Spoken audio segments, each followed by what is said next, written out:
Hello and welcome back to my channel. आज के video में हम लोग जीएसटी नेटवर्क के बारे में बात करेंगे। जीएसटी नेटवर्क में GST common portal, e-way bill portal और 10 ई इनवॉइस पोर्टल्स इंक्लूडेड है।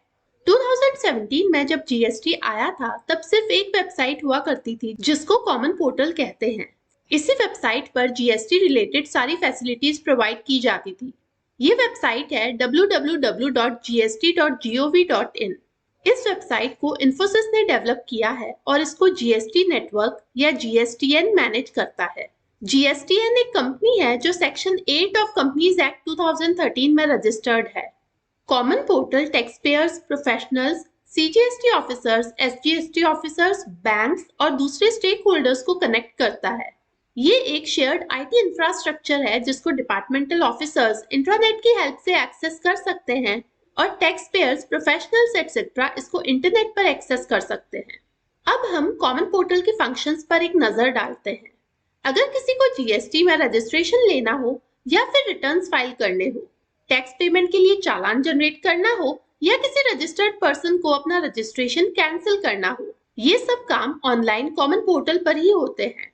आईजीएसटी का कितना अमाउंट कौन से स्टेट को जाएगा, इसका कंप्यूटेशन और सेटलमेंट भी कॉमन पोर्टल पर होता है।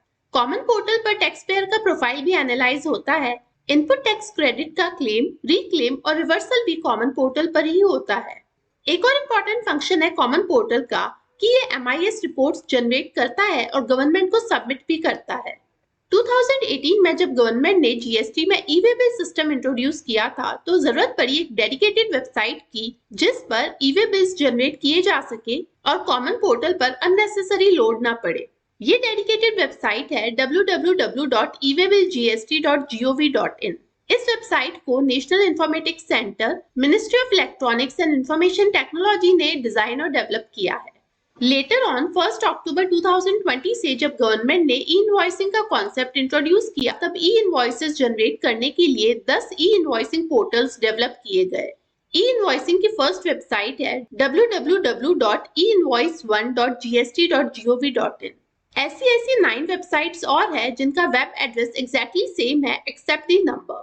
ई इनवॉइसिंग पोर्टल्स को आईआरपी यानी कि इनवॉइस रजिस्ट्रेशन पोर्टल्स भी कहते हैं। इन ई इनवॉइस पोर्टल्स को भी national informatics centre, ministry of electronics and information technology ने डिजाइन और डेवलप किया है। To sum it up, GST network is a shared infrastructure providing linkage to all state or union territory tax authorities, central tax authorities, taxpayers, banks and other stakeholders for all GST related services. As of now, GST से related functions के लिए total 12 websites है, which includes one common portal, one e-way bill portal and 10 e-invoice portals. Common portal is designed and developed by Infosys and managed by GSTN. E-way bill portal and 10 e-invoicing portals are developed by National Informatics Center, Ministry of Electronics and Information Technology of Government of India. That's all about GST network. If you find this video helpful, make sure to like, share and subscribe. This is CA Preeti Pariyar signing off for now. Goodbye.